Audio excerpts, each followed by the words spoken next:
Friends, अभी हम जो है ना टनल की तरफ जा रहे हैं और ये इन पिक्चर्स से आप आइडिया कर सकते हैं कि यहाँ पे जैसा कि ये लिखा हुआ है कि एस्टेब्लिश्ड इन 1891 में जो है ना इसको बनाया गया था। और उसके बाद जो है ना ये चूँकि यूज़ में नहीं था तो ये काफ़ी जो है ना ये तकरीबन बंद हो चुका था। और अब केपी के गवर्नमेंट ने इसको जो है ना काफ़ी अच्छा दोबारा से जो है ना इसको तैयार किया। और अब जो है ना या इन पिक्चर्स में जो है ना ये शो हो रहा है कि अब जो इसकी पोजीशन है वो बहुत ही ज़बरदस्त बन चुकी है। तो अभी हम इसी टनल की तरफ जाएंगे और वहाँ पे मतलब जाके देखते हैं कि वहाँ पे हमें कैसा माहौल मिलता है देखने को। और ये एक नई जगह है और उम्मीद है कि इंशाल्लाह अच्छी जगह होगी। तो चलते हैं टनल की तरफ और बताते हैं कि वहाँ पे क्या सीन है।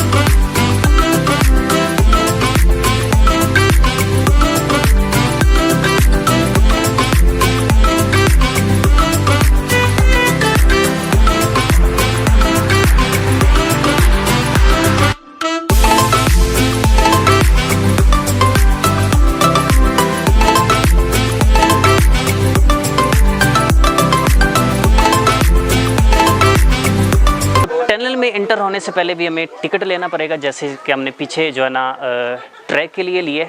तो इसका भी 20 रुपये टिकट है, जो है ना बच्चों के लिए 10 रुपये का और बड़ों के लिए जो है ना इसका 20 रुपये का टिकट है। और अगर कोई फॉरेनर आता है तो उसके लिए 500 का टिकट है।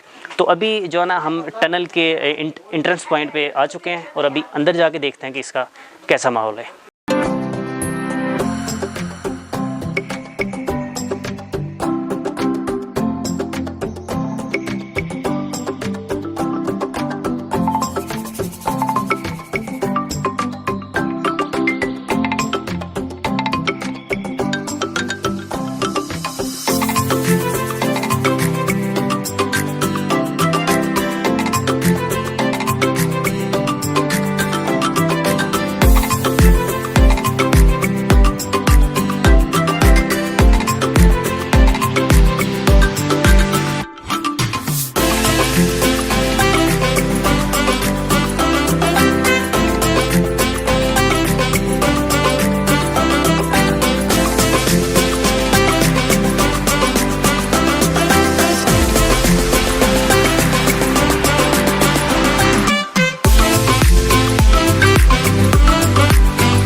जी तो फ्रेंड्स, अभी हम काफ़ी जो ना एंजॉय किए और ये जो टनल है काफ़ी अच्छा पॉइंट है। अगर आप इस ट्रैक की तरफ आते हैं डोंगा गली और अयूबिया की तरफ तो आप इसको लाजमी विज़िट करें, क्योंकि एक न्यू पॉइंट है और काफ़ी लोगों को पता भी नहीं है। इसमें जो है ना काफ़ी ठंड भी है, बाहर की निस्बत बहुत ही ठंड है इसमें। और ये देख लें आप, अभी भी जो है ना पानी इसमें से जो है ना वो नीचे आ रहा है, क्योंकि ये एक पाइपलाइन ट्रैक है और अभी भी यहाँ से जो है ना पानी की सप्लाई वहाँ दूसरी तरफ जा रही है।